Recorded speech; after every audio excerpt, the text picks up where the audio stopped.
Welcome back to another episode of the Other Team Podcast. I am Jacob Handy. Alongside, I'm just letting the sad piano set in real quick. Matt Patricia, journalist. don't let me find you, man. You ruined his career, man. You don't want to be here no more. Aficionado, all thing Detroit Lions. Terrence Scott in the night. For life, man. He's my quarterback for life. And at the bottom of my screen, at least, Zach Handy. You don't know what a quarterback is if he hits you in the face. That's it. You're just Zach Handy today. You're not. You're just Zach, dude. You're not an award-winning journalist today. You're not my devishly handsome co-host. Nope. You're just Zach Handy. Okay. Period. All lowercase. We didn't even respect you enough to capitalize your name. Okay. Terrence. The inevitable. Cue the lines. Cue the piano. I know. What do you have to say? The nine jersey. All I gotta say is that dude was the greatest thing our franchise ever had, and we're gonna realize that when he isn't on it. I hope I get it. I tried to tell people for years, but I also do. It's a flip side to this though. Stafford is going to. Hopefully he balls out because he is going to realize fast that he wasn't a little bubble playing for the Lions. Though. Mm-hmm. That nobody gives a shit about us. And that when you do not live up in the big moments, they will talk about it now. So, if he goes to Indianapolis, before I say something else, but if he goes to Indianapolis, he's going to realize holy shit, this is what an organization who cares, you know what I mean? As that owner does drugs, man, relax. They try. Chris Ballard and they try, bro. They really they got a good front office though, for sure. So there's clearly a difference between the way that franchise is ran and the way the Lions have been ran recently. He's gonna be like trash. Whoa, right? I didn't want to say it. I'm not a Lions fan. You can say it. I can't. Dude, he could go probably anywhere and be like that. And be like, holy shit! Damn, you guys have vending machines. Your water fountains work on Moneyball when they're like, you got to put $1 in to David Justice, and he's like, exactly. He walks in and Stafford's like, I forgot my change. Can you spot me? And they're like, dude, just push the button. B6, brother, you're good. He's like, what? I really get it now, though. It's funny. Zach and I have always had this thing being Clipper fans. Is every time something breaks with the Clippers, I thought of you guys, and they text me and Zach. That is the Detroit Lions with you. The second I saw Matt Stafford was leaving, you were a friend of mine. I felt that pain. I was like, oh, Terrence is bummed. My friend is not happy right now. I felt that. It's sick. I don't know what we do either. I have no idea where we go from here. I'm trying to talk myself into Zach Wilson. Woo! BYU. Woo! Nah, honestly, if I had to pick though, it's him. I want him over Fields, but at the same time, if Fields came to me, I'm not pissed. Or if you guys want to talk, Jake. If you guys want to talk, Jake, what's good? I'm down. I feel like the more realistic idea in the draft for the Lions is probably cool. Hang the phone up, dude.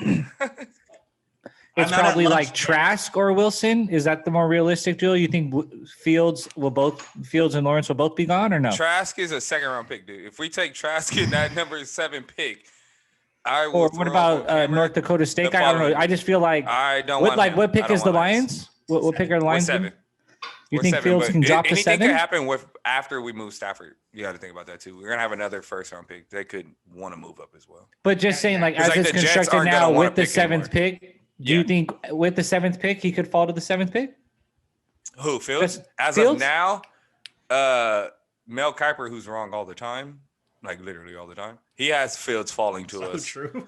And he had Wilson going. I want to say to the Falcons, but I've also seen several other mock drafts on PFF and several other outlets that had it opposite. A lot of it's flipping both ways. Either Wilson falls to us or Fields falls to us. Either way. So that's why I'm kind of saying. So you're in the market. So then you're right. Yeah, wishful thinking. Then you're in the market. No, what I'm wishfully thinking is we call the Texans and say, "What's goody?" What's good with the Sean What's this Watson? Business with him going to the Jets? Trade clause. I don't know how he waives it to. Dude, I seen Stafford was one of his options was the Jets. I was like, okay, what? Fight me then, Stafford. If that's the case, you want to go to an athlete in New York. New York. New York. I don't know if I can rock with number 9 if he wants to leave me for the Jets though. Like, come on, man. You gonna leave me for the Jets? That ain't that what? That's just taking a side step, maybe backwards. Basically, it gotta be backwards. The Jets were worse than us. They suck. It's the Jets.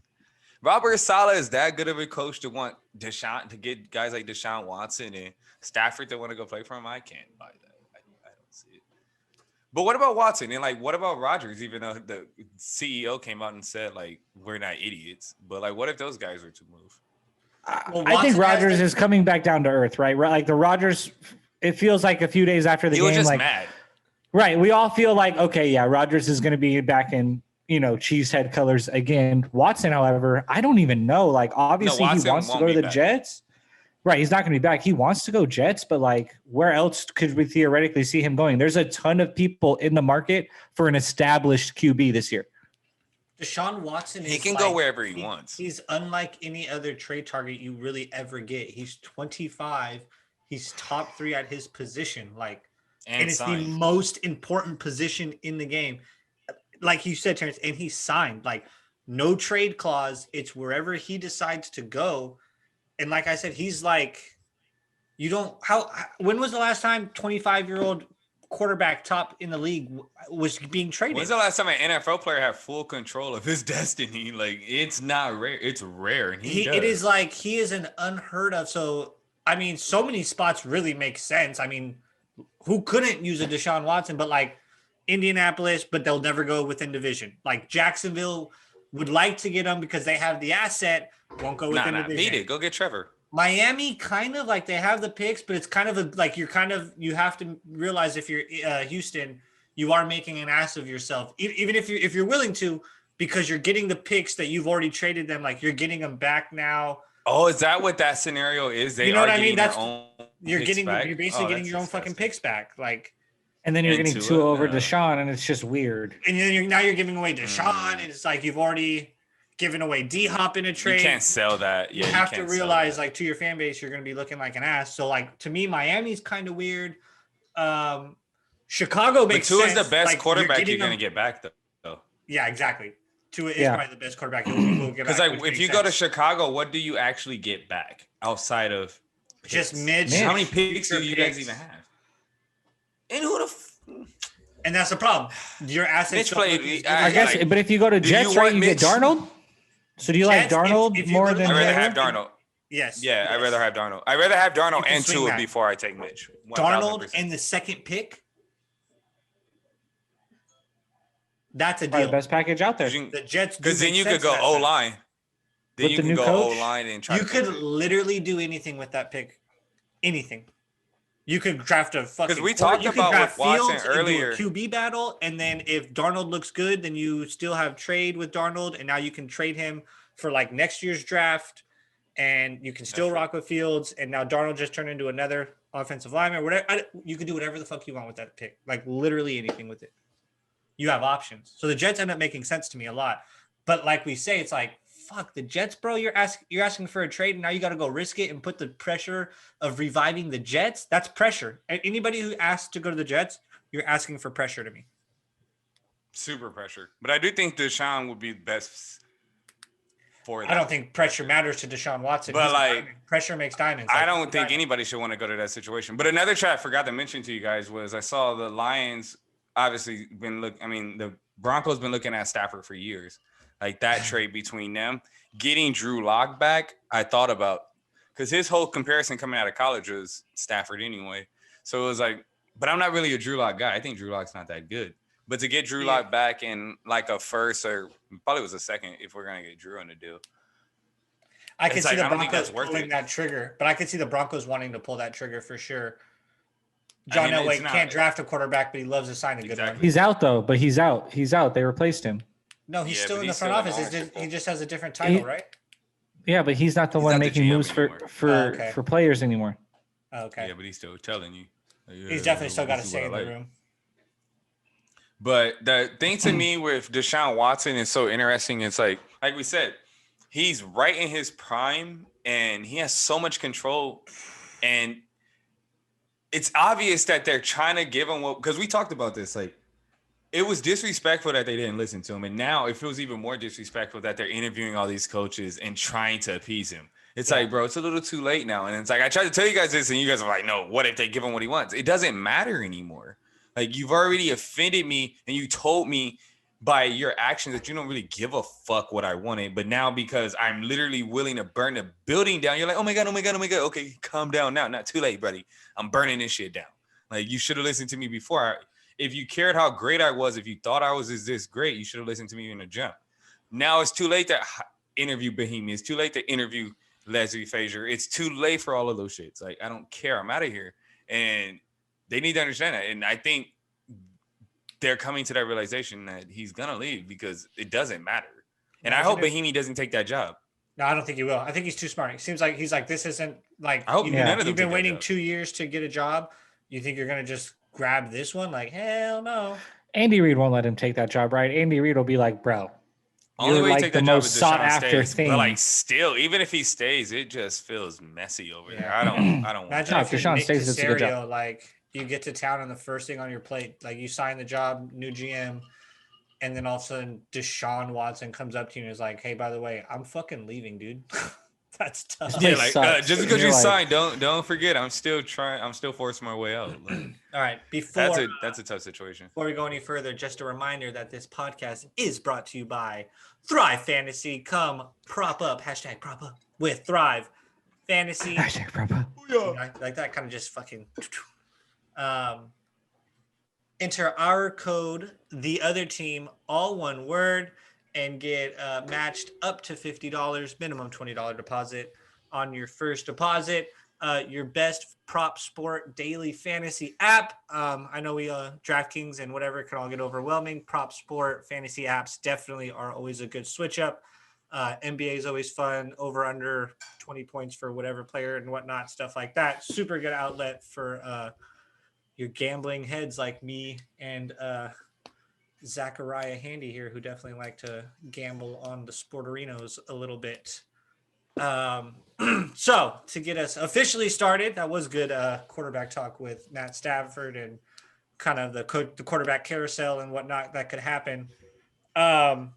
We had what I would say is probably the best championship Sunday we've had in a couple of years. This was like, facts. I watched it with my brother-in-law. When I first got to his house, the first thing we looked at, he said, I'm so excited because literally no matter how you cut it today, no matter how you would have cut that Sunday, who wins all those games, we were going to get a good Super Bowl. Guaranteed, no matter how you cut it. Some were better than others, and I think we got probably arguably the best possible. What was the weakest Super Bowl? The weakest possible scenario would have had to have been, I think, Bills Packers. Yeah, Josh Allen versus Aaron Rodgers would have been the least exciting, which still would have been great to me. I thought Bills Bucks, but okay. I think anytime you get Brady in there, it's like, you know what, Terrence? Actually, Terrence probably makes a good point though, because it kind of would have seemed like, here we go again, Tom Brady versus a new guy. You know what I mean? Yeah, it would have felt like he was gonna beat the shit out of him. Right, yeah. I do feel that, Terrence. There actually is a really good point to that. Off rip. But I don't know if that's true, but it would have felt that way. Yeah. Yeah, I don't know if that happens, but that kind of would have felt like the storyline. If the Bills beat the Chiefs, do you think you would have been looking at the Bills like that, though? That's a good point, Zach. That's a good point, Zach. That's a fact. You know, I might have been looking like, at Josh Allen like the next coming. You know what I mean? I'd have been like, this guy is legit. I still feel like they would have put up a lot of points. That's true. Yeah, he is legit. They just need a run game. Like, literally run the ball. He was right. Josh Allen was so right. They're close. They're really close. I think that was the least, obviously, of the exciting games. Obviously, Bucks, Packers, GOAT v. GOAT. You know what's funny, Terrence, was we talked about, and I asked you that question last week, where I was like, you asked me, if Aaron Rodgers loses to the Rams, does it hurt his legacy? And then I asked you, does that same question apply this week? And we all said no. And I feel like we were wrong. Part of me feels like, doesn't it feel like it? It does. It feels like his legacy is damaged a little bit. Not a lot. Rodgers? A little bit. Yes. It was like how? It's not fair given the call, you know, given what we're going to get into with LaFleur. But still, Zach, Brady gave you 2 picks back to back before that when you were down 5, and you went 3-and-out punt, 3-and-out punt. He had, and I'm as mad about that punt as anybody, Zach, and I agree with you. But if we're going to talk about the legacy and be fair to Rodgers, to me, like, it's important to say that. Like Tom Brady was not good in the second half. He was great in the first half, but he missed those throws. He threw the ball high to Evans that ended up with the pick, and like Rodgers didn't do nothing. He didn't drive. I think it's fair to say too, given all these memes and all these tweets and stuff that are coming out that are showing, Rodgers has been in this conference for 20 years, and it took Tom Brady 1 year to do the best thing he's ever done. To do Rodgers' peak in this conference, it took Tom Brady 1 year to do it. And I think that might be where the legacy hurts, right? Like that kind of determining factor. Yeah. What was the first thing I said when the playoffs started? He's 1-5 now. Yes. In the NFC championships. And we all love Rodgers, but it's tough to say that. You're 1-5. It's really hard to justify your greatness, even though you're still great. We're not saying he's not a great player, but it's hard to justify your 1-5 record. It's just really hard to do that. Mm-hmm. What were you about to say? I was gonna say, what was the first thing I said about the NFC when the playoffs started? These cats ain't never seen Tom Brady around here. AFC been dealing with it for 2 decades. Steelers have gotten them. Jags have got hit by Tom Brady. Colts for years. Broncos. Years. Peyton Manning got fucked up by Tom Brady for years. Bleep that one out. For years. Broncos have gotten it. Raiders, Tuck rule. If you like a team in the AFC, he beat Mahomes 2 years ago. They got hit by him. You have been hit by Tom Brady, and you understand the significance. And I was like, it's kind of wild. These NFC teams don't know. And I picked the Packers. I thought the Packers would win. And he just did it again. He just Yes, who did it? Mr. Brady. I don't bet against Brady, man. And I almost never do. And that's where I'm torn for the Super Bowl is I've never bet against Tom Brady. But I'm not betting against Brady in a bowl. But I really don't think Mahomes is amazing. I really don't either, but I'm not betting against Brady in the Super Bowl. I feel that. You don't feel like it could be passing of the torch moment, right? Like Mahomes takes down the even if he loses, I don't think that's passing of the torch moment. Before we get to that, I want both of you to just tell me it's been 3 days, 2 days. Can anybody just tell me still what the call for LaFleur to make the kick? How do you feel today? I still can't even. I think it's evident. Him and Rodgers must not really get along. Bro, what the fuck? You didn't even consult. That makes zero sense to me. No coach. Because if you're betting on getting a stop, why wouldn't you bet on your quarterback getting the conversion and picking up the touchdown? If you're willing to bet on the defense, you would bet on the defense by giving Aaron Rodgers another chance to try to get the score. It made zero sense with kicking a field goal and then giving the greatest quarterback of all time the ball back and betting on your defense. When you had the number one, the crazy stat is that they had the greatest red zone efficiency in history. This wasn't just this season. It was in history of football. So you're not going to give Rodgers the ball when the best red zone offense this season was the best in the history of football? That's insane. You had to get a stop regardless. In any sort of scenario in this, you had to get one more stop anyways. If it goes wrong, you have to get a stop no matter what. Give your best player the ball. Why are you not? I don't even get you're banking on, hey, if I make this move right here, we have to get a stop against the greatest quarterback of all time. That's what, that's the move you go. That's like walking up to the roulette table and being like, everything I have in my wallet. When your defense isn't even that good. All on 0 green. What are you doing? That shit's not coming up, bro. Tom Brady's about to walk down here, grab 2 first downs, and end this game. He's the greatest quarterback of all time, and he needs 2 first downs to go to the Super Bowl. Why would you bank on that? And you're not the greatest defense I've ever seen by any stretch. And here's what not even in season. What Terrence just said explains everything to me. You trust your defense enough to get a stop, right?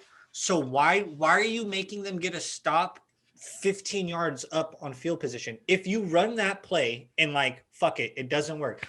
You might even get a couple yards first off. So you're incomplete pass, they're on the 8-yard line. So if you get the stop, you trust your defense to get, they have to now punt probably. You're back to the 50. Their feet, yeah. And now you have Aaron Rodgers with half a football field where it's okay, I'm still playing to win the game because now it's a 5-point game. Still got to get a touchdown, but he's just going to punt now from the 20, which is probably going to put me somewhere inside my own 30, I guess we'll call it, at least on a iffy punt, in a decent, I'm It was at 2:07. If you don't make that play, you probably still get your 2-minute warning, your fourth timeout that you're looking for. You probably still get it if you don't get the No touchdown. matter what, if you don't get the score right there, you're gonna turn the ball over, and you still have the 2-minute warning, and you still have them pinned. Bet on your defense, and you're still gonna get the ball at midfield. And what's crazy is if you make that move, like we're saying, and they're not going to throw inside their own 10. Like that's asking for trouble. They're going to just be like, fuck it, run it and run the odds, give the ball back to them type shit, or run the odds that we get a first down. Easier scenario for your defense. Because the first play they ran off the kickoff was a perfect play call, play action. And he, like Terrence said, Tom Brady for 8 yards, LOL, first play or whatever it was to Mike Evans. And I'm like, they're probably not running that play inside their own 10 because actually I take that back. They would have did that no matter what. I don't know if they did. I don't think so. Inside your own 10, no. You're just inside your own 10. Fuck it, run. We're gonna try to chunk on the ground first play. It's Bruce Arians and Tom Brady. So we really don't know. Bruce is a wildly aggressive, and Tom Brady is the greatest of all time, like we keep saying. So if I'm gonna trust anyone to do it, I'm gonna do that brother do it. And I'm just like, it's been 2 days, and I'm not even a Packers fan. I wake up in the morning and I'm like, that's why I think they don't like each other. Like, why did you draft Love? And then now we get to the opportunity to do something big. You made the game about yourself. That's it's like in baseball when we get mad at managers for trying to overcoach. This was a LaFleur move trying to make the game about himself. Like, bro, what the fuck are you doing? First thing I texted you guys, I said, this is Buck Showalter leaving Zach Britton in the bullpen in the biggest game in the playoffs, in the biggest game of the season. Like, what are we doing? It's more like taking Blake Snell out the damn game. Right. I'm like that.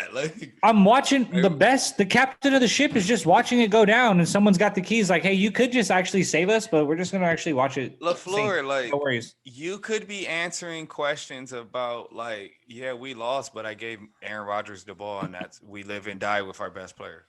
Everybody sleeps. Like, you're fucking right. Yeah, bro. Everybody sleeps. But now sound that night. Aaron Rodgers sleeps sound that night. Matt LaFleur is pissed off, but you can sleep. Like you can go to sleep mad, but you can go to sleep that night. Like fuck. Did you see the report that if Rodgers did get traded, that Jordan Love wouldn't even be there right now? He's so far back in his development that it would be whoever the hell the other backup is would be the opening day starter.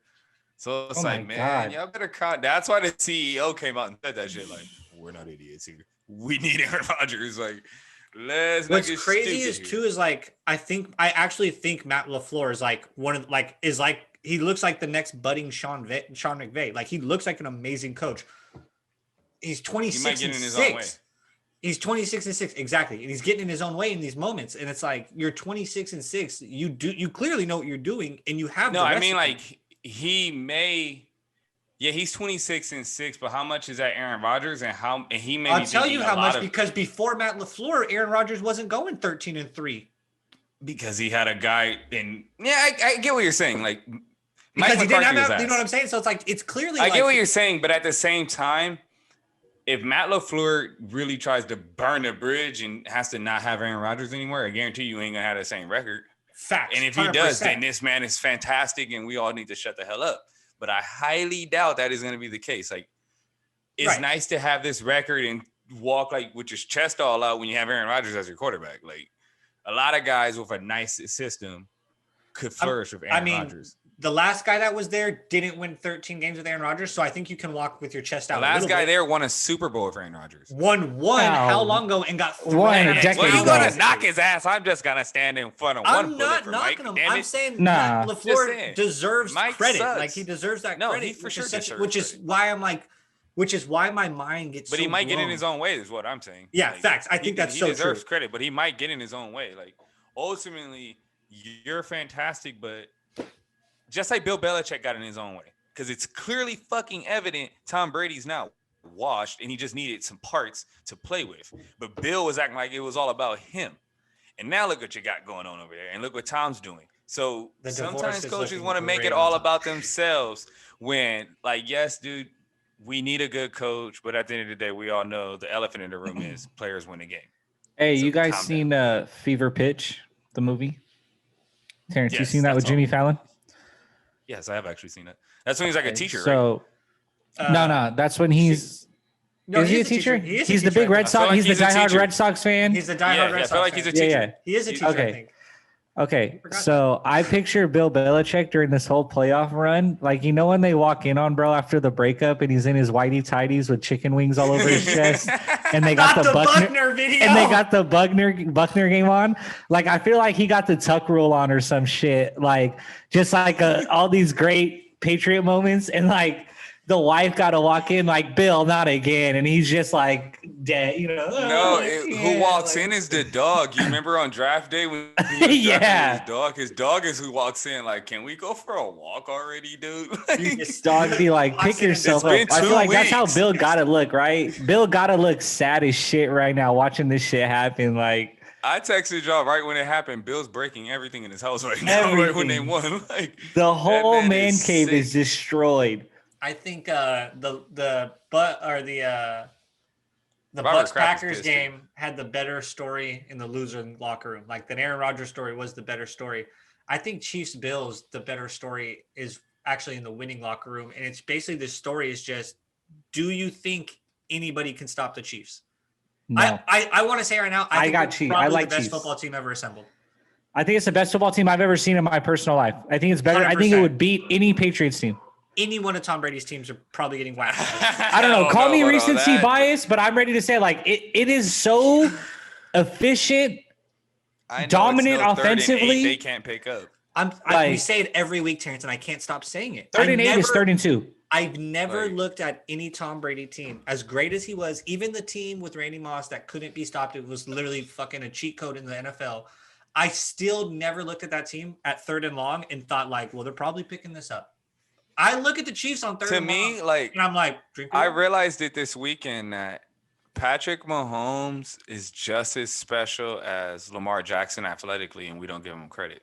Like the way he makes guys miss in the pocket is just as important as Lamar Jackson makes guys miss in the open field, and it's just as elusive.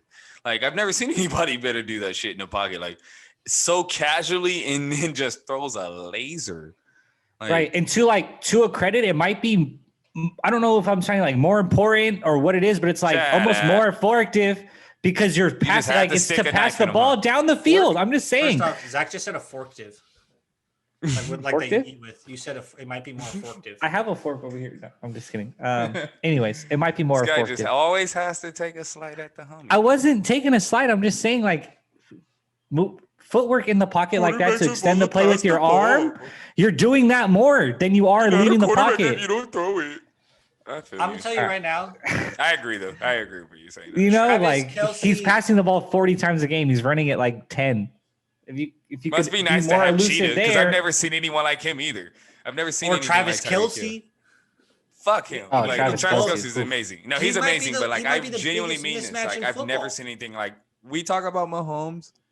You're amazing, but I promise you, I've never seen anybody like Tyreek Hill. I can't think that makes the fastest people look slow. Like he literally can catch the ball in a bubble screen and run away from everyone. And it's like, hey, it's like, how do you do that? grown top tier athletes. Guys are just. He made Tre'Davious White just look slow, and that's like the best corner in football. Like, he just made him look slow. I agree, Terrence. Cheetah is. And I know the Bills felt good coming into that matchup, and White was like, "Man, I got this shit. Like, I'm solid, bro." And he went out there and was like, "Fuck, man, I'm seeing ghosts." What was it about? What's my man, Preacher Man from Friday Night Lights? They big, they fast. They fast. You said that already, son. It's like, well, shit, they fast. Like, that's how it was trying to guard Tyreek Hill. That's a fast dude. And I feel like when you're an elite DB, like, you know, your mindset at that is like, no one's faster than me, stronger than me, better than me. Like you truly believe that. That's how you get to that stage. I feel like Tyreek's speed, even for those guys, is like only fathomable when you see it in person, when you see him dust you and just burn you for 40 yards like that. Like that's when you're at that level, that's when you truly realize like, holy shit, this guy really is that different. Like really pull away speed from any corner in the league. He the fastest in the NFL. I wonder who's like right. I think so easily. I wonder who's next to him. Oh, he's for sure the fastest. At least McCaffrey he's like would be burst. Up there. I feel like McCaffrey in the open field, he breaks away from everybody. He'd be up there. I feel like Reek might dust them. His I will teammate, keep that as well. Like, his teammate Like- Hardman might be like second. He might be up there. Hardman's pretty fast. dude, did y'all see that clip when Hardman fumbled and the whole team came? Well, not the whole team, but like a few of them came up to him. Mahomes came up to him. I'm And like, it's oh your my god, leaders that did it, which is, like your best inject players. that into my veins, dog. Like y'all ain't gonna lose games if this is how y'all are. on And the it's like sideline. it's the two dudes that you're bummed that you let down. It's like, fuck, I let down Travis Kelce, like Patrick Mahomes, the two best guys on the team. You know, like when those two dudes come up to you and are like, I'm not tripping, you're gonna be good, bro. You're like, I am gonna be good. And then they set you up, and Big Red exactly. fucking draws up a 50-yard end around for you. That gets your fucking juices going for Big sure. Red draws up a 50-yard end around. 3 plays later, a screenplay end zone tutter, and you're like, by the way, who fumbled this game? I don't give a shit. Like, I'm Dude, back. this I'm game back. is crazy because like if you think about it, like McCall Hardman was only drafted because the whole Tyreek Hill situation that was going on. He was supposed to replace Tyreek Hill, but And now he's just another worked out to where they can fucking keep him. option. But like my point is that like this team was still supposed to have Kareem Hunt in theory, like this front office really what I'm saying is this front office has been killing it. Like they have been knocking out all their draft picks, all their scouting has been on point. Because like Edwards Helaire is a baller. Like I was about to say they're supposed Darrell to have Clyde Williams is a Edwards-Helaire baller. right now. Damian Williams is sitting at home right now. He's a baller. Like, god damn, the Chiefs are loaded. So it's like End up getting Le'Veon Bell because they knew shit was going to happen in a COVID season. Like another Sammy well-respected Watkins baller. misses games and people are like, who? I don't like you don't even remember he's on the team, and that fool was like a fucking Top like 10 pick. what? Like what? Okay, well it's Crazy, time. It is time to make a decision. I want Super Bowl picks Bucks. from everybody. I knew Terrence is going. I'm gonna go score though. I will go score. I'm going to go. How God, do it's Bucks, what would a score be with the Bucks winning the game? How would it be? I'm gonna go with this. The only reason why this game is a loss, God, this isn't probably gonna happen. Mahomes is so fucking nice. And if he Yeah, wins, I it's don't tough. even care. I don't even care if he wins, but I'm going to say it's gonna be 34-30 or something like that. That's a Bucks. A Bucks would win a 34-30 game. I think. The And Bucks the could win a only 34-30 reason game. is because Mahomes shocked the world and threw 2 picks. But Tampa Bay has that aggressive defense to do something like that. I actually could see if the Bucks were to win a game, I could see it be something like 30. That's the only way they win. If that dude has 0 turnovers, they probably get beat by double digits. Like if Mahomes don't turn the ball over, that's probably 5 of them things Zach. and 40 points. So I like Chiefs. I need a Championship come on, games, You are, I you're our always- betting analyst guy. I want to score here, and I want it to hold true, Zach. Yeah. I think anytime you go championship games, jitters, shit gets kind of slow and hectic at the beginning. So I think and you it's always, fans again.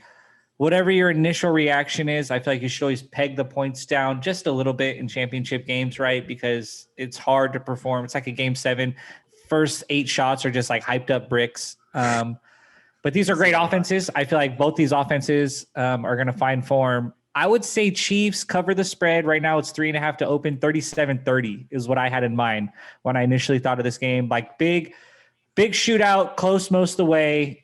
Chiefs kind of probably take over late. Bucks make a push late, bring it within 7. But like 37, The Chiefs' 27, defense is good, too. 37. It's very underrated. Both these defenses are underrated, playing really well. And that kind of tends to happen with teams that end up in the Super Bowl.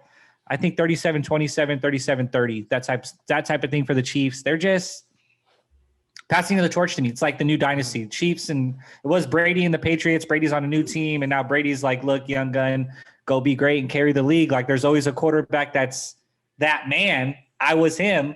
I'm going to be here. I'll be here again next year. I might win it next year, but here you go. And Patrick beating Tom on that stage will kind of be the beginning of that process, I think.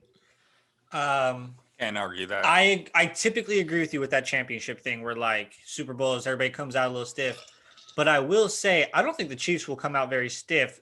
They've all were just here last year, so I think they will have some comfortability, especially early. Got a little OJ on the little whisker. Oh, thanks, bro. Thanks, dude. Thanks, brother.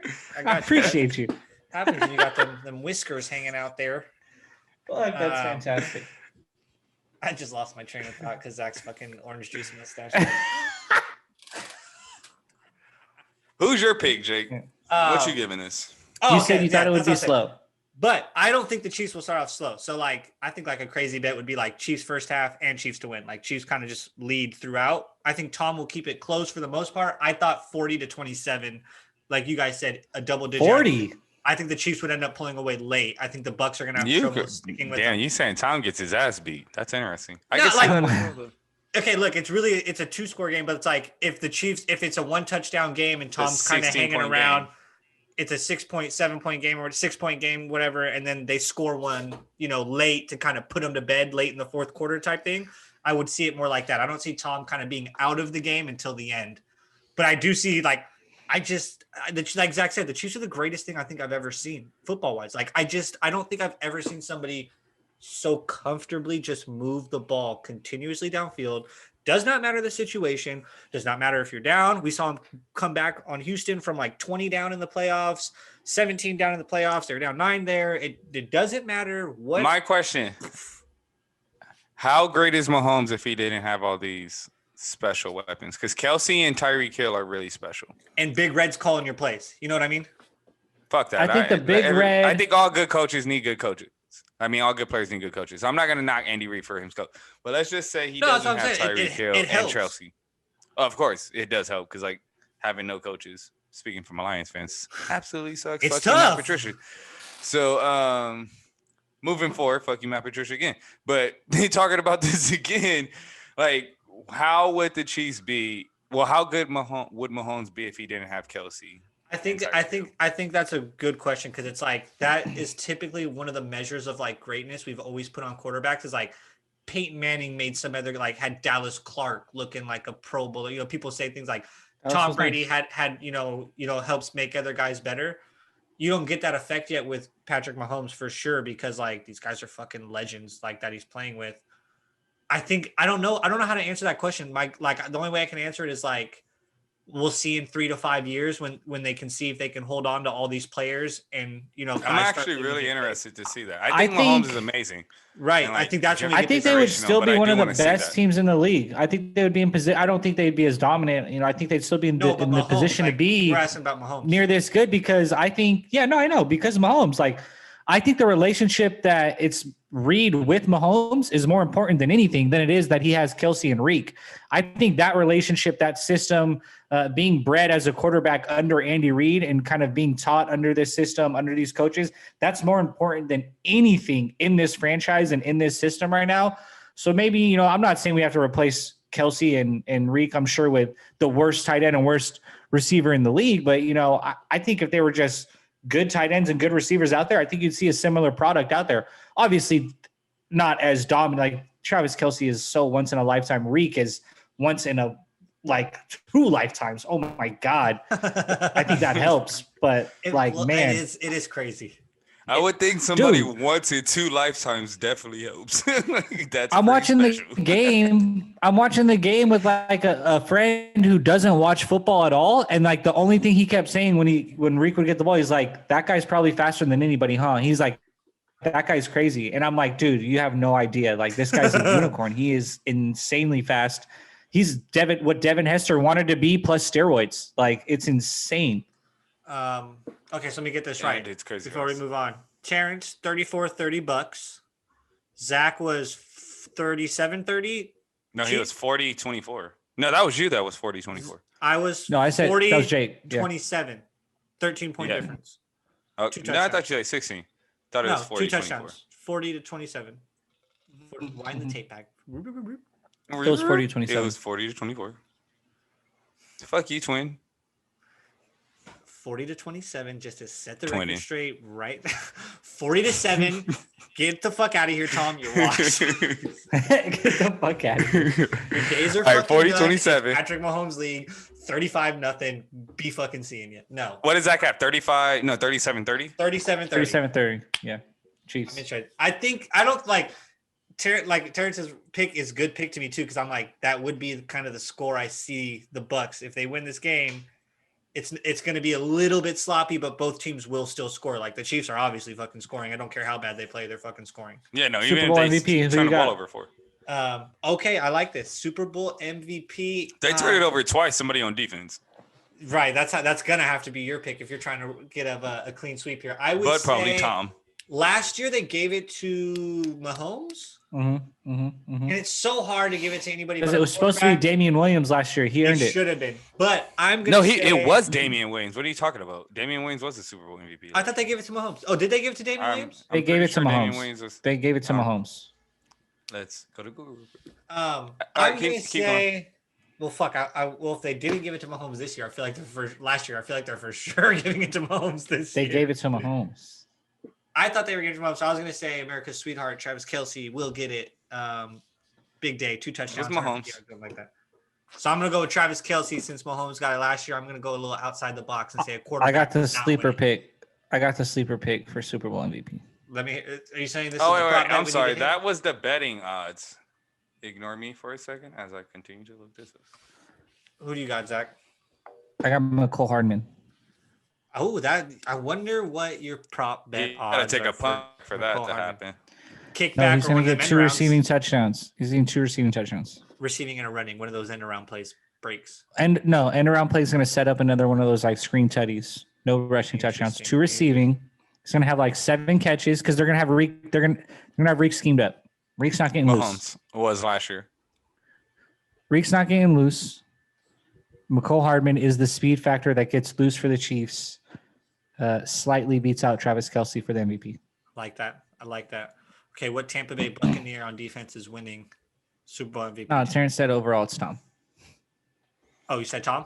It'd probably overall be Tom. If the Bucks pull it off, I can't say it not being Tom. Unless Kinda like feel that too. Burfing pick, it would have to be like the corner picked him off twice. It would Like have a to be the pick same six type corner. two, like a pick six, Yeah. like a huge. That same play. one, Murphy Bunting or whatever, that guy's been everywhere. Oh my He's goodness. everywhere, isn't he?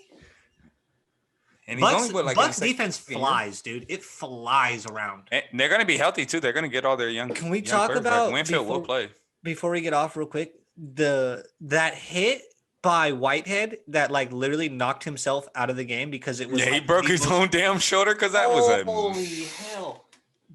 Talk blast about at the running getting back. fucking smoked. Are you kidding me? I was like, that guy was shot out of a freaking cannon. I was like, wow. I don't know. I hadn't seen it hit that big in a while. Smacked that line. I mean, it Boy. smacked the running back. Boy, did he! I was like, oh. Who was that? Was that Aaron Jones? That was Aaron Jones, right? No, he And was that's already when out the fumbled. game because he had already got blown up by him the possession before and fumbled. And remember, he had already got hurt by that guy. Mm-hmm. He laid them all out. He was laying all the running backs out, fam. Nobody was safe. Okay, so with heavy hearts, we move on to the association today. Kind of a crazy day around the association, kind of just around the world in general.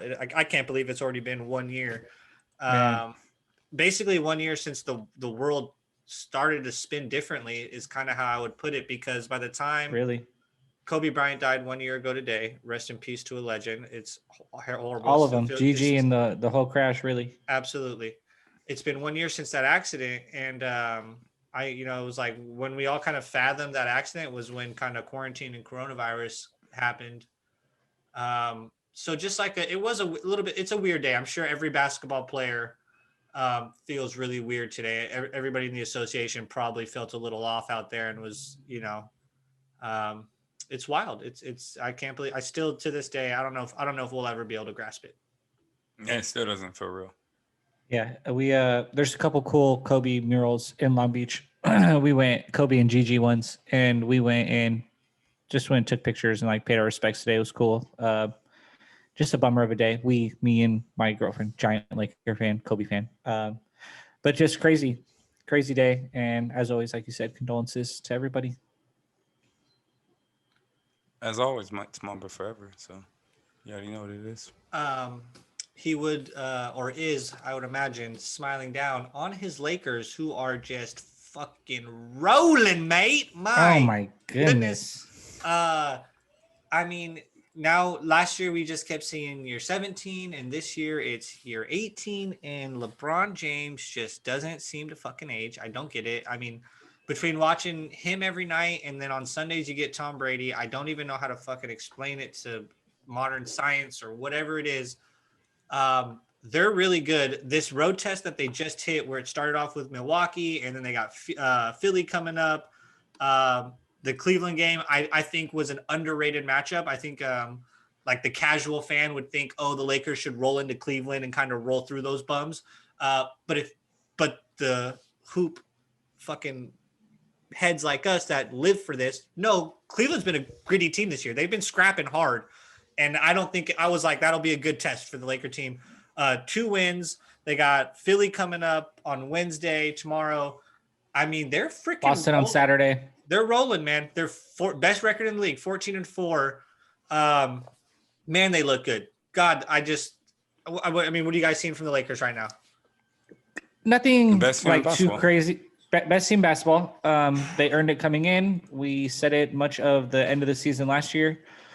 I would say you always look for like guys that are same players on this team making improvements, new storylines for themselves. And Alex Caruso is the big fan favorite, and we always talk about him and you know, we give a good big grief about how he may be a little overloved, but he's leading the league in 3-point percentage this year. So to see a player like that improve his role on that team in a year like this just shows like that is a dangerous team. They're coached well, one of the best coaching staffs in the league. It's been proven by far. Now you have to respect it. And you have LeBron and all these guys buying in. They're dangerous. They're as good. They're better than anybody. And that's the team to beat 100%. I think that's a good point with Caruso right now. Like where could they get better right now? Where do they need to improve? Where do they need to improve? Probably just defensively and just buying in. I mean, LeBron had a great help block, sent it into like the 10th row the other night. Just time traveled, Zach. I didn't get the first half of that. I think you just time traveled. Oh, I'm sorry. I had bad internet connection. I think I just saw it lag out. No, you're here now. I was just saying. Yeah, I hear you guys. Okay, cool. Mm-hmm. I was saying rim protection. I said outside of AD, it falls off after AD. I know LeBron had a great help side block in the Cavs game and sent it like 5th row, but he's not a rim protector like he used to be. You're not going to anchor him down there and have him protect the rim. And Marc Gasol, he had 3 fouls in 2.5 minutes in the Cavs game. So some of these younger athletic guys, it's hard for him to get in there and defend like he used to. So I guess still there. Like Montrez has been amazing for them. I don't want this to feel like a Clipper fan giving Montrez slight, but he's barbecue to really good offensive bigs. He's still barbecue down there. So rim protection would be the only thing that I would look for that team to improve. Terrence, you got anything on the Lakers and anything else on them? No, they look pretty good so far this season. I don't really have anything for them. They're just trying to get to the playoffs. I think exactly because AD. No offense, sorry, Jake, real quick, but like AD hasn't even played near his best basketball, and they're like you said, they're rolling. They went right into Milwaukee and played a tough game, and never were really in jeopardy of losing it. Just a hard fought game, and that was probably AD's best game of the season. But outside of that, he hasn't even got rolling, and this team's extremely dangerous. Yeah, I think they've had like AD's had a little bit of like, you know, hangover from last year and such a quick turnaround, and like they're winning games through that, and like, you know, working through that. And we always say the Greg Popovich thing, like good teams find a way to win when you're not even playing your best. And like clear indicator right here, like they could be playing better basketball. I think we all could agree the Lakers could be playing even better basketball, and like they're still finding a way to win. And I thought like if they're not playing good basketball, it would show with these couple games that they just played. And I was like, nope, LeBron and Frank Vogel, like you just said, like the head of the snake is ship shape right now and is like really pushing it forward. Like they're a tough team to beat. I think the only team that is capable of beating them would be the Los Angeles Clippers. Coming into tonight, 7 straight wins.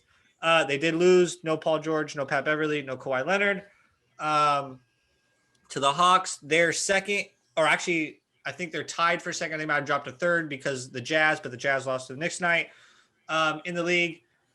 I mean, I think Zach thinks like me, where the Clippers and Lakers are separating themselves from the rest of the Western Conference. Like I think there is a gap there that the other teams need to catch up with. The Jazz have the best record. They're tied for. I was going to say the Jazz want to say differently. Their record says differently, but do you respect what they put out there and with the record? That was something I was going to pose. I'm glad Terrence was. The Nuggets are on a 4-game win streak and are right back to the top of the division. That's why I wanted to ask. To the top of the conference. But my question I was going to ask is, out of all the contenders, what team are you most concerned about? Ooh, that's a really good question.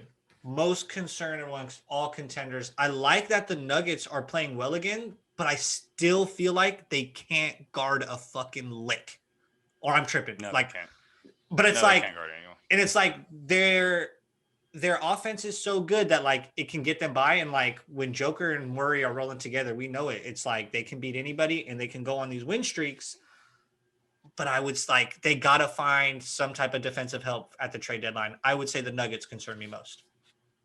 I think I'm going to go Jazz. I like slightly like coaching slightly. I think the nod goes to the Nuggets there as well. I think this question kind of comes down to probably those two teams. Maybe in the Eastern Conference, you could go Celtics might worry you as far as contenders go. But like everything that I kind of get worried about when I think between the Jazz and the Nuggets, like the Nuggets just edge the Jazz and all of that. Like when I look at the two-headed star power, I'm going to favor the Nuggets there over the Jazz, no matter what the record tells me right now. When I look at the coaching, nothing against Quinn Snyder. I love Tony Hawk. He's fantastic. But I'm going to slightly favor Mike Malone and them. They've kind of they've done it to the Jazz. They've done it to the Clippers. They've just done a little bit more on the bigger stage when it comes down to it. So I guess the Jazz are probably the team that I'm worried about most because they're playing great, but it's nothing new there this year. There's nothing new. When I look there, it's kind of the same band. So when it comes down to it, am I really going to be worried? I don't know. You know what's funny though, Zach? I kind of like that it's the same band because they had new band members last year. So I think like to just keep with this fucking band you meld together you meld together like better over time. Rhythm. The band is finding its rhythm to just, you know what I'm saying? I'm They're not learning against how that. to play with each other a little bit. I feel like works, in my opinion, it works in their favor a bit. What would you say? Who worries you the most? Terrence. Sorry, I guess nobody knows who I'm easily. The Bucks aren't that good. Bucks, the Bucks worry me the most. Yeah, they did all these moves this off. They did all these moves this offseason. They're still not good. I get Giannis and a bunch of. It looks like the same exact team where I'm tripping. It looks like the same exact team where I'm tripping. Team as last year. That's so true. It's the exact same team as last year. They brought in Drew Holiday, who's a very good player, but he's still not enough. What they needed was Chris Paul. Yes, they needed a player like that. It's so evident. It's too cold there for Chris Paul to spend. Not even just Chris Paul, but they needed a level, somebody on that level. Like what they did was just when they brought in Drew Holiday, and we all love Drew Holiday, but he's just as good as Chris Middleton. That's not what Giannis needs. Giannis needed a Kyrie, an actual Batman, not a third. Like you brought in Kyle Lowry. Like, yeah, Kyle Lowry's a fantastic player. He's a third option on a really good team, though. Like, if you're a champion, to bring in an actual two, as actual second option, or a potential 1B option for Giannis, because Giannis clearly isn't going to make shots late in games with the way he plays. So you needed that shot maker, and they try to make Middleton that, and that's just not who he is. Like he's a really good player, but damn, if you can have Middleton as your third player, as your third option, you're a fantastic team. But trying to make him your second and then pushing Drew Holiday into this, it isn't working. But it's early, and it all could change. But to me, that team isn't a championship team. We are at. I look at them like similar to the Clippers. Like I look at both those teams, like they just don't have enough, and neither one of those teams are contenders. Well, they're contenders, obviously, but they're not championship teams to me. I think the teams to me that I'll see in the finals are going to be the Lakers and Celtics. I still stand by that. I think the Lakers are maybe the Celtics. I think the Clippers are the favorite to meet the Lakers in the Western Finals for sure. To me, like I don't think that the Nuggets or the Jazz would beat the Clippers this year. Obviously, we all know how the fuck it gets in the playoffs with this organization. No, I would agree with that. Different, but if anybody could maybe push the Clippers, it's maybe the Trailblazers because they have the star power. And then when McCollum gets back, talk about not defending. Good God. They have good defenders. They just can't defend. Like it's weird. That's a weird statement too. But they have guys that could defend. It's a weird statement, but I swear it's true, man. Well, they do. They have. Well, think about it. They have Robert Covington, who's one of the better defenders in the league. Derrick Jones is one of the better defenders in the league. Dame's not weak. Gary. Dame doesn't play much defense, and I don't need my superstars to play, but he could play defense. And then Gary Trent, we watched last year. Gary Trent played fantastic perimeter defense on LeBron James, even though he was still getting cooked, but it's LeBron. So it's like they have guys who can pull their shorts up and play defense. It's just not happening at the moment. And then you got the injuries happening and so forth because Nurkic is hurt again. Zach Collins, I still don't think is played. And then you got McCollum out. So injuries is killing that team as always. I'll bring it up. The age-old debate on this podcast. Trade targets for the Los Angeles Terrence, Clippers. yes. They are Do it. linked to both Do Lonzo it. Ball and Do Derrick it. Rose, apparently. Just do it. The question is, how important is it to get either of these guys? Like, is it a must? And who are you willing to give up to acquire one of these guys? Obviously, I don't think you're not getting both. You just need one. I've been on both sides of this so hard. Like, I started off hard for point guards, like hard. We need it. Can't live without it. Then we got like 12 games in. I was like, fuck it, don't need them. Could care less. No, whatever. And now I'm like, now I'm looking and like, we talk about how buttoned up our front office is. Buttoned up. Don't leak shit unless they want it leaked. We always say that. True. We've been leaked to every good point guard that's been on the market. Every single one we've been leaked to, which means they don't care that it got leaked, which tells me that they're down as fuck to get one. And if they're super down, I think this is one of the best front offices in basketball. I trust them more than anybody. If they want them that bad, I want one that bad. I'm back to wanting a point guard bad. So you've come back. I think y'all need a I've point come back. guard. I can't. I I've stand come back. by it. If they can get Lonzo, if they can get D Rose, both would be options. I would prefer D Rose, Hangers. but both are good options. D Rose, I think Same. when we talked about it pre-show, you definitely sold me on D Rose heavy. I didn't realize how well he was playing, and I was like, yeah, our bench needs help right now. Lou Williams is not playing 20-point Lou Williams. He's not 2018 Lou Williams right now. So yeah, D Rose comes in with 15 points off the bench. I think that's How old a is great. Lou Williams as well? I would venture to say he's about the same age as D Rose. A little older. So I would like D Rose. I wouldn't want to see Lou Williams go, but I feel like obviously he'd have to because it's kind of the same role. So that's a little bit of a bummer. But 34. I will say you sold me on D Rose. So I would be willing to part with Lou. I don't think Patrick Beverley can get traded here. Like I still am the same Jacob Handy from opening night 2020 last year, whatever. That is much. 33. 32. I'm not trading Patrick Beverley. I think he's way too important for this team. Not for D Rose. Reggie Jackson can go, and so can Lou for D Rose. That I'm willing to. Lonzo, if it means I have to trade Patrick Beverley, because like the whole thing I just said, they have the same role, then Lonzo Ball does not need to be a Clipper in my eyes. I'd rather roll with this squad with Patrick Beverley. If it comes down to if Lou has to, not Lou, if Bev has to be in a deal for D Rose, I would agree. I wouldn't pull that deal because D Rose couldn't match the same intensity on defense. But if you're able to get JJ Redick and Lonzo Ball in that deal and Patrick Beverley is what's holding you up, absolutely, I'll pack his bags for him because it makes no sense to not do that. JJ Redick is one of the premier shooters in the league, definitely would fit this system. And on top of it, Lonzo Ball's a playmaker, gives you what you need from that aspect. Yes, is he going to give you the shooting you get from Patrick Beverley? No, but you're going to get that from JJ Redick and more. And you're going to have to factor that in. And then you're going to get the playmaking aspect from Lonzo Ball. And he's a bigger defender. So when you run out this crazy ass lineup with Paul and Kawhi and Beverly, with Batum and Ibaka, like you're going to be able to switch literally everything. And that is wildly dangerous and crazy in the playoffs. Like teams aren't going to be able to handle that if that's really what your lineup is going to be. Where your smallest guy on the floor is 6'6" in Lonzo, like that's insane. Like you literally could switch everything and rebound. I don't know crazy. If JJ Redick's like type of play design shooting is like what this team's kind of been running this year. I don't know like how many shots we really get him. Kennard, go sit your ass down and watch how a real shooter does. Yeah, but like even then, like him and Kennard are so different. Like we're not if we plug them in, that's JJ such a puts different the ball role. on the ground. JJ would do what Kennard's doing better. 100%. What you're asking Kennard to do. I don't want to give up Beverly. I asked Kennard to pass too much to want JJ to pass the ball that much. I feel like Beverly shoots the ball at such a high clip right now. Like, God damn, he's JJ knocked down. Doesn't?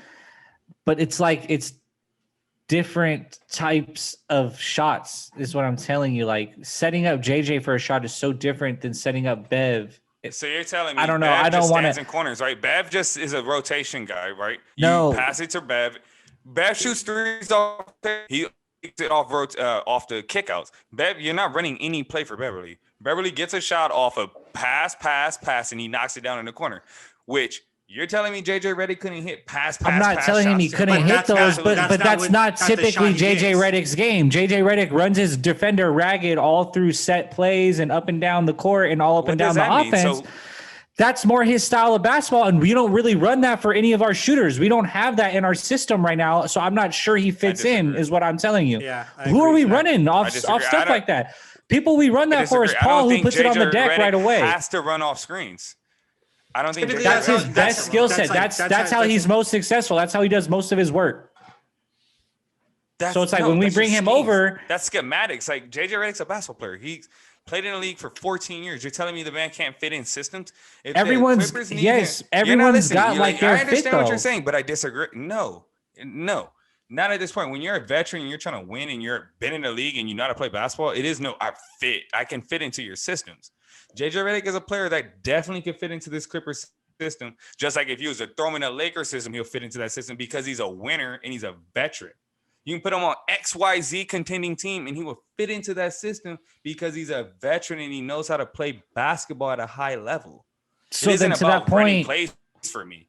So then to that point, why am I trading for a guy to change his game to get into this system when I have players whose games fit in my system well? Now I'm trading a guy to make him play out of his specific fits in his system well. He's never had better numbers, had a better point in his career than he has with the Clippers. But the Clippers literally do not win when he doesn't play. Don't ask me a question if I can't answer your question. Like, you ask me a question, what I'm trying to tell you is, you ask me why Bev isn't, he fits in his system. So then why are we so talking about the Clippers needing playmakers? The Clippers. I've been asking you guys that. I keep asking you why we keep talking about this. I don't think Jacob, in your defense, you 100% say that, but it's evident, just like Zach said, the front office clearly thinks you need a playmaker.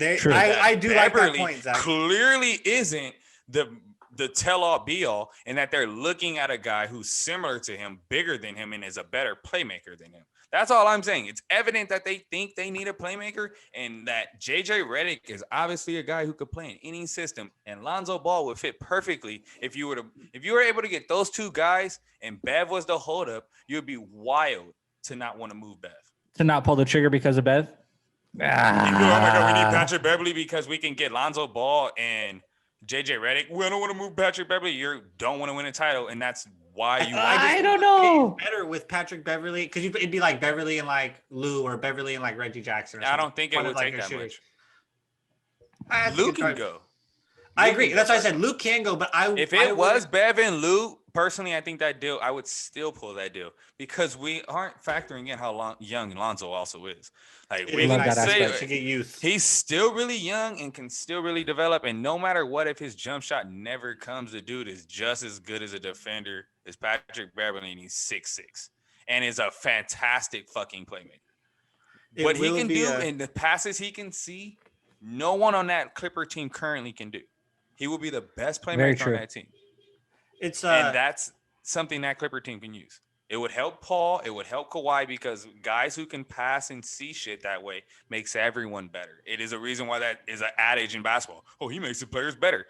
Well, no shit. Like, he really would make the teammates around him better. So I would love to see that. You think the fact that it keeps getting leaked that we're linked to these point guards is because Paul and Kawhi both really still want a point guard? Yes, I 100% believe that. Neither one of those guys are point guards, and they are both guys who've won. And I think Kawhi 100% wants it because he's not a playmaker. He doesn't want to do that. Nowhere in his career he's ever wanted to have to do that. He just wants to get to his spot and bust your ass and then go on the other 100%. Side and lock you up. I'm not going to sit here and speculate on what Kawhi does and does not want to do because he's having the best numbers ever in his career these last 2 years. He's had more. Well, then you in the wrong business. We're in the business of speculation. Man looks happy as shit. So I can only speculate that man is happy playing basketball this way. He has. When have you ever seen Kawhi Leonard talk this much and smile this much? Never in your life, not even in baby pictures. This man is as happy as he's ever been in his life. So I don't want to speculate that he's not happy. I'm speculating that he is totally cool with what's going on. To me, I think he's just a robot. These rumors are coming up for a reason. Exactly. You know, I didn't think of that. That's why that did catch my eye when you said that today, Zach. And I do. It'll be interesting to see if they do pull the trigger. You know, as you get closer. These rumors been here for 2 years now. Like it's been a while if Paul and Kawhi wanted. Right. And if they wanted to go to bat for Bev and put him to rest, I guess they've had plenty of opportunity and they never have. I mean, guess you got to kind of put that in effect or two. Who's asked him that question? What reporter is? Man, they see it out there. They see it out there would you everywhere. trade No, Pat they have to Beverly go right now? out Like, of the. that's kinda What do they fucked see up out there? question. What Zach? What ESPN the Jump article is saying? Trade Patrick Beverly. Where have you seen this? What opportunity? ESPN What and journalists asked that those are the question like people that are linking us to these point guards. I know they see that. I'm just That's saying. fine, but that doesn't mean. Hey, you would have you to go- trade your teammate Patrick Beverly for Derrick Rose? Like, I've never seen that one asked like that. I've Yeah, never seen exactly. a question asked quite like that. What opportunity? So just because there's an article, I'm not necessarily publicly in the because there's media, an- Jake. Not necessarily publicly in the media, but it, like I said, shit's getting leaked. They could have put these leaks to rest if they really wanted Patrick Beverly as their point guard, but they didn't. How? Like What, they're like not. they're gonna storm into Lawrence Frank's office. Yes, You're not Okay, trading 1000%. Yes. Isn't technically wait no Paul Dude, resigned. get Right? off of Paul 2K. resigned, Like, right? what storyline are you in right now? Like that's Didn't Paul Peyton resign? Manning was in the war room for the Yeah, Colts. Paul Like your resigned. star players go in any room they Kawhi want didn't, and though, talk to correct? anybody they Kawhi has want. not. But that's not Zach. That's not what you like. You don't just go like it's not. Well, that to Zach's serious. point, Just Kawhi because- hasn't re-signed, so they would definitely listen. Like, he has yet to Yeah, re-sign, but that's not so- the type of like you don't like just because we said hey we're linked to Derrick Rose. We don't even know if we would trade Patrick Beverly just to acquire that guy. So you don't need to be in there saying poof, hey Not Patrick. for Like D-Rose. you don't need Lou to be Will for saying D-Rose. that. Like Lou any Will of for these D-Rose trades, and you something. don't even know that Patrick Beverly is going to be the guy in that trade. So Bev they. only No, I'm not goes going to for lie, Lonzo. Zach. I think that's not like a smart thing to say. Is like, hey, they've had an opportunity to go to bat. They don't even have this guy's back. Like that's kind of what you're speculating when you say something like that. It just doesn't like that's Point guards that's for not- 2 years. We've been That's not a- linked to point guards for 2 years. Okay, and we haven't made one, so maybe they are in the office going to bat for that guy, huh? But yet our upside front office keeps letting us get linked, but they're going to bat. Okay, that makes sense. 100%, totally. They're All I linking it will so say much that is- Terrence just said for 2 years we've been linked, and how many have we got? We signed Reggie Jackson during a All I string of know injuries. Because we have no. Do fucking not trade stock. Bev for D-Rose. What are you That's talking? a So Lou wait, Will what was move. the excuse now? We Zach? just got stock right now in the Luke Kennard deal because we finally got picks with that. We've had no stock to get anyone we've wanted for 2 years. We've wanted a point guard for 2 years and had nothing to get them. Just because you want something in the NBA doesn't mean you can just get it when you want it, Jake. So You all still have these to have the specula- assets to all get these- it. All these Whoa, speculations. whoa. And it's whoa. like, well, Speaking we of- just had this. Like, I don't know, Zach. To say that they don't have Patrick Beverly's back is like kind of like a crazy out of pocket statement to me. Okay. I think it's possible. Very possible. Let me It's get in possible here. they don't have each other's back. What? Like the fuck are you saying, dude? Sirs, Um, both of you. Speaking of guys, before getting what Zach they and want, I throw hands, you know what I'm saying? Fuck. I actually thought this was pretty interesting though, because it's like to Zach's point that teams don't usually get what they want, but I also thought it was really awful coincidence that the Brooklyn Nets need a big man, and out of nowhere, the 20 million plus big man Andre Drummond is now going to be on the market and might get bought out. Like, how the fuck does that work? Like, What? you're gonna buy a guy out 20 plus mil? Like, when Like, did you we can't start get- doing that? You Like, can't trade and get a pick for him? Like, what are we doing here? When did that start happening? Like, if he I ends thought- up on the Nets, that's crazy. I thought buyout That's market so- was like old veterans. Muscala. Yeah, right. Like perennial, like not perennial, but like all-star Gibson. previous all-star center, like 20 rebound 27 guy. years Like, old. Like, that's buyout. Dude just had like You trade 25 and those. 16 the other night. Like he's You- an animal. You trade Like, those and you they get might picks back. even buy Kevin Love out. Like, I can understand maybe buying Kevin Love out. 'cause he Yeah, don't he's wanna on the be back there. nine. And he's hurt. And he just don't want to be there no more. But like, if Drummond gets balled out, like that one is crazy to me. And I keep hearing that reports, and it's like, that's an awful coincidence. Like, you need a big man, and Drummond's gonna be on the market. Isn't that nice? Well, before Zach and I throw hands and one of us gets dropped, like Still, Kona after all Fuki that. Greg, we had UFC this weekend. My two UFC fight sport battle barbaric ass homies. Combat sport, whatever, dude. You guys are heathens to watch these things. I watched. I'm just kidding. My two fight experts. We had a good fight night, and I'm actually stoked because I watched this. Did you drink? Me? Did I you drank. drink that night? I mean, if I'm watching fights, I'm probably drinking. It's hard to watch fights and not drink. It's a wild thing to say, but it's typically how it goes. Had a red apple ale. Red's apple ale. Do we have beef? Like, do we have beef? the fuck? We'll add some shard. I Couple glasses of shard with the fight. Only homie I know drinking opened wine up a during the nice fight. Chianti and let it breathe for a little, you know. Just dude, one glass of wine. Don't want to get crazy. Actually, to embarrass myself more, you were saying I was telling you I had whiskey like a couple weeks ago. Well, it shows you how much I drink. I finished off the bottle of whiskey I've had for like a month and it's like a little like $15 bottle of whiskey. So I had the rest of the Jack Daniels and Coca-Cola that night. Oh, I can't wait till we get to what shows we've been watching. Actually, Oh my God. God. And that made me think of that actually. But UFC was turned, man. It was good. Yes, it was a good UFC fight night. was I thought turned. the fights Like, were good.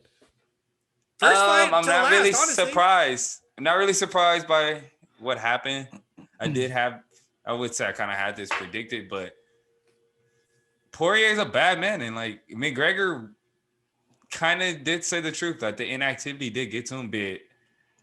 That's probably not why he lost, but he did need some time in the ring, and it's evident. Like anybody, these are the best athletes in the world, dude. You can't miss 2 years and then try to come back and still compete at the highest level. Like that did have something to do with it, but Poirier still literally knocked him out. Like I don't know why it was a TKO. That man got knocked out. Like that last punch to him, McGregor went to sleep off that last punch. Like, but it's 1-1. So I hope the trilogy happens. It's gonna happen eventually, but it's 1-1. What's crazy was well, McGregor said right away he's fighting, right? He's like, this isn't the end for me. He's not done. He was like, I needed time. Like I'm coming back, brother.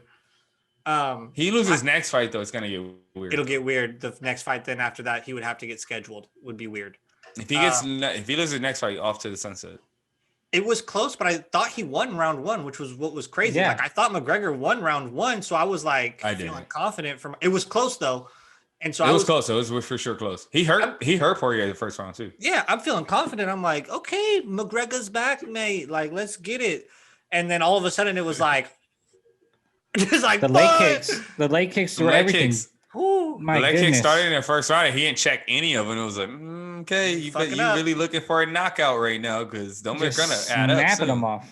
Poirier is a bad dude, like the leg kicks added up so fast because of the inactivity. And he said after the fight that he's never been kicked like that before. Like that's kind of wild to me for somebody who's a southpaw to never have been kicked in his lead leg like that and for it to go dead like that. Like what do you? I don't know. I need to go look at some tape, I guess, and go look at old McGregor fights. But that's insane to me. They're that all he's never 2 been minutes long. In that, but I guess so. It's like, well, you know, he's went deep in some fights, but it's just wild that it's like you've never been leg kicked before like that. And Poirier was like, "Oh, well, here's the plan: leg kick the shit out of you, immobilize you, and then pin you, and just drop your shit." Like it.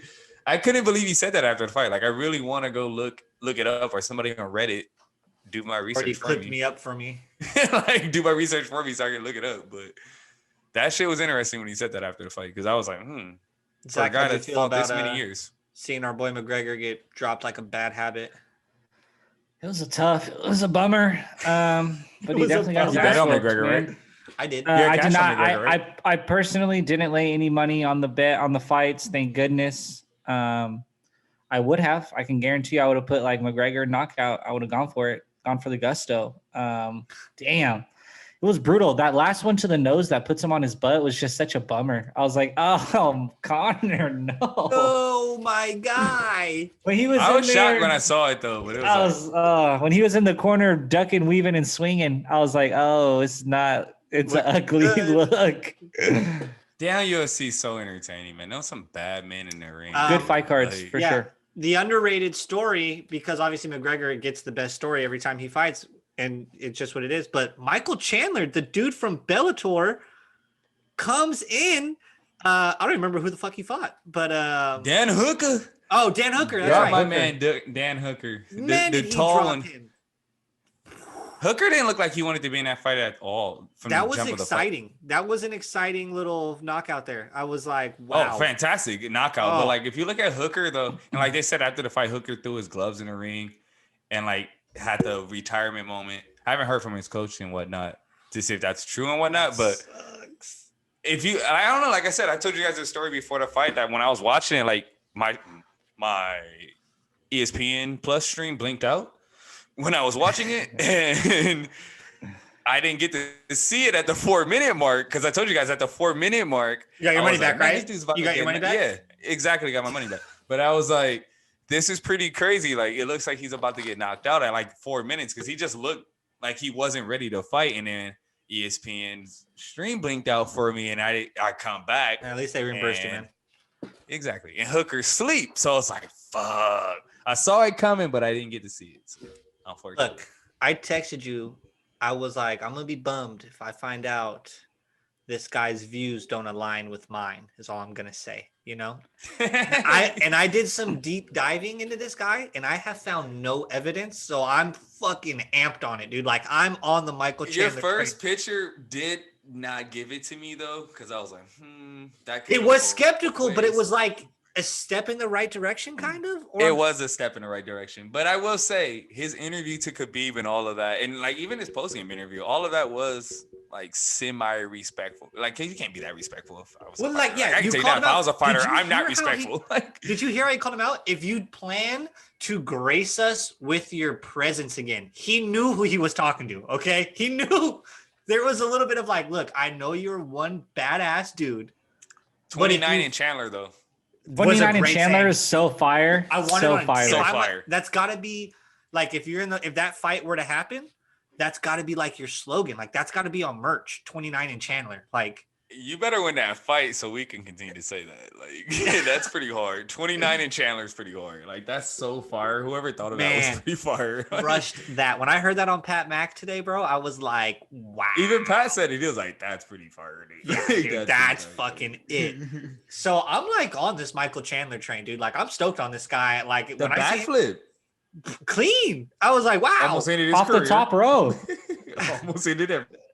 But man, that was exciting. And then the first fight was also really good, where Rodriguez, the two Brazilian women fought, and Rodriguez beat I don't remember her name, Rivas, who was like the hot kind of shit coming into this fight. But they both were kind of hot. Is one of the better fighters. Yeah, they were both kind of hot shit. But like, that was also a good knockout and kind of like an underdog story there. I was like, wow, like, I don't know, Fight Night crushed it. They're not all the same, but this was one of the better ones to me. Yeah, we don't have a fight night for a couple of weeks either. So that was definitely a good card. I enjoyed it. Like, the McGregor fight was good. Obviously, the Chandler fight was the best one. But like Hooker, I would like to go look at the stats. I don't even know if Hooker threw a punch. Like I said, my ESPN Plus stream blinked out. But I don't recall seeing that man even swing. And if he did, he didn't land anything. So that was pretty crazy though. Fantastic. Zach, come on, you're my other fight guy. What was your impressions of the card as a whole? I think the top two carried it. Chandler off the top row after the knockout, and then McGregor getting upset. That was those were literally the only two fights I saw. Where he watched. The only two fights I saw. I was at Vegas or in Vegas at a very nice romantic dinner with two buddies. No, I'm just kidding. But we watched it. We watched it on my phone at dinner, so I only caught the last two. But yeah, Chandler fight was fireworks. It was nice. It was semi-romantic. Playing piano in the corner. You know, it was a nice Let's get time. to what we've been watching. I'm blushing. I've been watching something. Well, we've been got some heat. I want to get there. You go first. Sounds like you had something good. Oh, we'll save him for last night. I don't have anything great. Let me just get mine off the top real quick. I finished Iceman. There's like 3 ones. That's right. Iceman those shit were was lit. Man's a psycho. It's really crazy. Watch those. But set producer has specific requests for Jacob to watch Sightless. Terrence, watch it as well if you'd like on Netflix. But she says, Jacob, you will love Sightless because she knows the type of movies you like. So Netflix Sightless is. Might watch it tonight. Bang. Interesting. Appreciate you, Brenda, because she does know what kind of movies I like. So I'm actually got a real good head going in this. I started WandaVision, which is like the new Marvel show with obviously. I heard that sucked. Which I disagree. I actually liked it. It's extremely different. It doesn't suck. I was talking to Marcos. Marcos digs it too, bro. Like, I think it definitely sucks. Look, bro, this is the problem, and I think it's where Kevin Feige, who really does know his fucking audience, like the guy who runs Marvel, like the last thing we saw was the most epic Marvel shit ever, bro. Endgame was like just balls to the walls, man. It was it, right? It was it. And this is like a totally different pace, completely different thing. It's like a mystery thing. Like it kind of just drops you into a story and it's like you're unraveling it and guessing as the episodes. I super dig it. And I'm like, I can't wait for Friday. Like I'm excited to watch the new episode. And then I also, this morning while I was doing some cleaning and making breakfast, I watched one of my all-time favorite movies, a classic, The Princess Bride. It is hysterically funny. Billy Crystal as Miracle Max, like the whole nine. Andre the best Giant. character. My name is Inigo Montoya. You killed my father. Prepare to die. Like it's just so good every time. Makes me laugh. Like you get a new one-liner every time. It's fucking amazing. That like made my day today. So, Terrence, what have you been watching? I feel like I might have said this one before, but I've actually got later on into the seasons, and I don't know. Like the more I watch it, I guess some of the characters. I want to say some of the characters, but like this show's just funny. It reminds me of some of my homies, and it's Big Mouth. Like, that's Zach's show. That shit's funny That's as hell. my favorite. Like, I've got to that show, brother. and it's like I've got to points of that show, and I was like, damn, that was funny. And I definitely know some people that remind me of that guy, like of these people. What season are you on? You just watched the newest season? I want to say I'm almost in season 3 now. So okay. What's season 5? The coach is man. How The many coach seasons is Big fucking Mouth? an idiot, but 4. I think this newest one was the 4th season.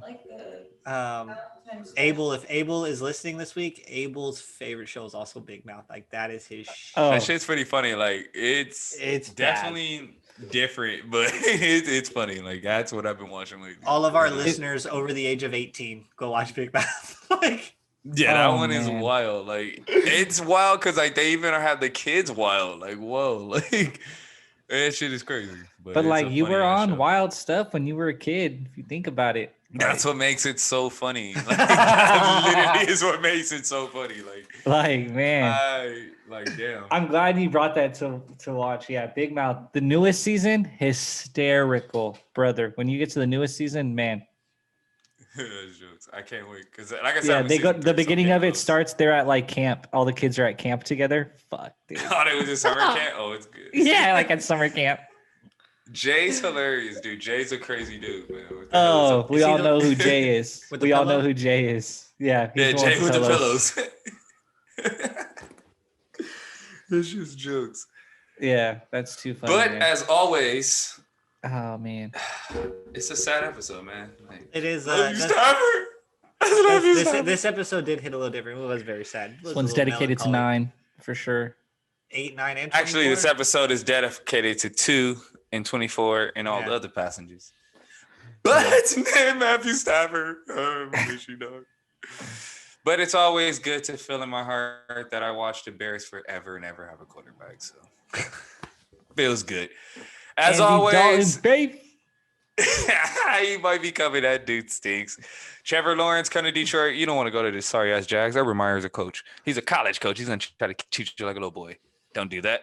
As always, it's the other team, Mamba forever, for real this time. As always, 24-2. We out of here. It's the other team.